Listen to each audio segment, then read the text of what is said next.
राधे राधे महाराज जी। महाराज जी कहते हैं कि अगर हम किसी से कर्ज लेकर बिना चुकाए मर जाते हैं तो उसे चुकाने के लिए दोबारा जन्म लेना पड़ता है। महाराज जी प्रश्न ये है कि अगर हम किसी को कर्ज दें और वो हमारे जीवित रहने तक वो उसे ना चुका पाए तो हमें क्या क्षमा उससे कर देना चाहिए।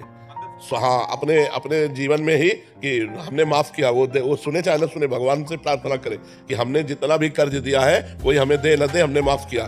तो तुम मर के फिर वापस लेने नहीं आओगे। ये अपने आप कर लेना चाहिए। लेना और देना रहा तो आना और जाना रहेगा। लेना देना निपटा दो। देने वाला तो जल्दी से जल्दी दे दो और लेने वाले को माफ कर दो कि तुम्हारा मन आए तो दे देना, नहीं हमारी तरफ से माफ है, हमारा कोई कर्जा नहीं तुम्हारे प्रति। तो तुम्हें लेने देने से मुक्त हो जाने का मतलब है भगवान के चरणों का आश्रय लेकर के भजन करते हुए भगवान की प्राप्ति करना। अगर थोड़ा भी लेना बकाया रहा तो आना पड़ेगा, थोड़ा भी देना बकाया रहा तो आना पड़ेगा। महाराज जी इनका एक और है कि अगर कोई हमसे बुरा बोले और हमने गुस्सा कर दिया महाराज जी, और जब हमारा गुस्सा कहते हैं कि वो अगर हम नहीं सजा देते तो भगवान देते हैं उसे सजा, तो जब हमारा गुस्सा ठंडा हुआ तो हमें लगा कि यार उसको भगवान सजा ना दें, तो महाराज जी उसकी सजा माफ हो जाएगी? भगवान सजा का मतलब ऐसे नहीं देते। भगवान कभी कभी हमको पुष्ट करने के लिए भी तो गुस्सा भिजवाते हैं। हर बात सजा में थोड़ी हम ले जाते हैं। जैसे हम भगवान के मार्ग में चल रहे हैं, अब एक आदमी हमसे गुस्सा कर रहा है, अब उस समय भगवान देख रहे हैं कि तुम कितने सहनशील हो, तुम कितने भक्त हो। तुम्हारा लक्षण है कि सामने वाला गाली दे तुम मुस्कुरा के चले जाओ। अब तुम मुस्कुराए नहीं, लड़ गए, नाराज हो गए, इसका मतलब अभी दोनों की स्थिति एक ही है। अभी तुम में कोई महानता नहीं आई तो भगवान फिर कृपा करेंगे। तो ये परीक्षा भी तो ले सकते हैं। तो आप उसे ऐसा क्यों देखते हैं कि भगवान उसे दंड दे? आप उस समय देखो कि मेरी परीक्षा ली जा रही है, भगवान इस समय इसके अंदर बैठकर मुझे गुस्सा दिलाना चाहते हैं, पर मैं गुस्सा नहीं होऊंगा। राधा राधा राधा राधा राधा शांत, तो उसका मंगल हो और मुझे गुस्सा ना आवे। करत जे अनसहन निंदक तिनहु पे अनुग्रह कियो। जो हमारा अनसहन ईर्ष्या करे हमारे प्रति, जो हमारी निंदा करे, जो हमसे क्रोध करे, उनका भी मंगल हो, कभी अमंगल हो। हम भगवान से प्रार्थना करते हैं और अपने अंदर कोई विकार ना आने पावे, हृदय आनंदित। यही तो भजन का फल है। तो ऐसा मानो कि भगवान हमको परीक्षा करके ये दिखा रहे हैं कि तुम्हारे अंदर कितनी क्षमता है क्रोध सहने की, गाली सहने की, अपमान सहने की। उधर सामने भगवान है, उधर मत सोचो कि उसका मंगल हो जाएगा, वो जीव है। नहीं, वहां बैठकर भगवान हमारा परीक्षण कर रहे हैं, ऐसा हमें सोचना चाहिए। वंदना जी उत्तराखंड से। राधे राधे महाराज जी। महाराज जी आपके चरणों में कोटि कोटि प्रणाम। महाराज जी मैंने जब से आपके वीडियो देखना शुरू किए हैं तब से मेरे जीवन में सकारात्मक परिवर्तन बढ़ते जा रहे हैं। जैसे मैंने मांसाहारी का त्याग कर दिया है और भी बहुत कुछ। महाराज जी मैं अपनी चेतना के स्तर को ऊपर उठाना चाहती हूँ और भय दुखों से पूर्ण रूप से मुक्त हो जाऊं। इसके लिए मेरे को क्या करना पड़ेगा महाराज? शास्त्र स्वाध्याय, अधिक से अधिक ब्रह्मचर्य का पालन, हर समय नाम जप, पवित्र आहार, पवित्र आचरण। किसका प्रश्न है?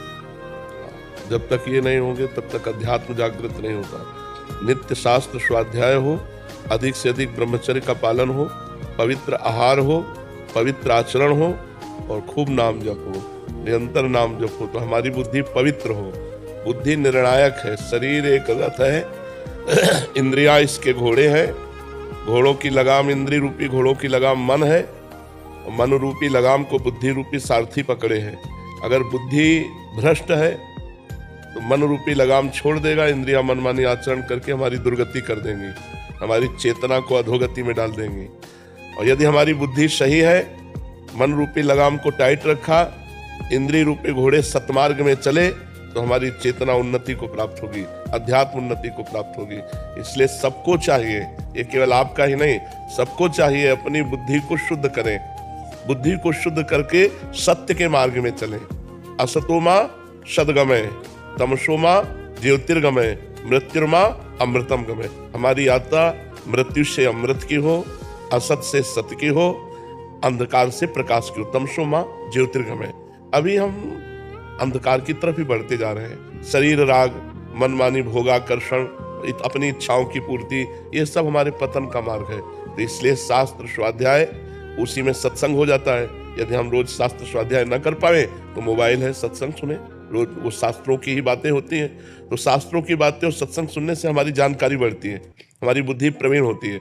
और पवित्र भोजन से जैसा खाए अन्न वैसा बने मन, हमारा मन ठीक होता है पवित्र भोजन से। और ब्रह्मचर्य हमें तेजस्विता, स्मृति, बलवान और लक्ष्य पर चलने की योग्यता प्रदान करता है।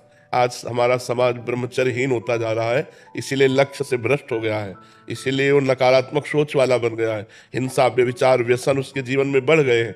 ब्रह्मचर्य एक अमोघ शक्ति है। ब्रह्मचर्य सबको धारण करना चाहिए उचित। जैसे गृहस्थ है तो संतानोत्पत्ति के लिए केवल, अन्यथा ब्रह्मचारी, और जब तक ब्याह नहीं हुआ तब तक सबको ब्रह्मचर्य रहना चाहिए। व्यर्थ में अपने जीवन को मृत्यु के मुख में नहीं डालना चाहिए। ये व्यभिचार मृत्यु का मुख है, इसमें आपका सर्वनाश हो जाएगा। देखो ना, नए नए बच्चे व्यसन में फंस गए, व्यभिचार से व्यसन में, व्यसन से घोर हिंसा आदि कार्यों में फंस जाते हैं। अब उनको रुपया चाहिए तो माँ बाप को मारते हैं, इधर उधर से चोरी करते हैं, छीना झपटी करते हैं। तो इसलिए हमारे आचरण पवित्र हो, हमारा ब्रह्मचर्य ठीक हो, हमारा आहार ठीक हो, हम शास्त्र स्वाध्याय और सत्संग सुने तो हमारे को निश्चित हमारी चेतना उन्नति को प्राप्त होगी।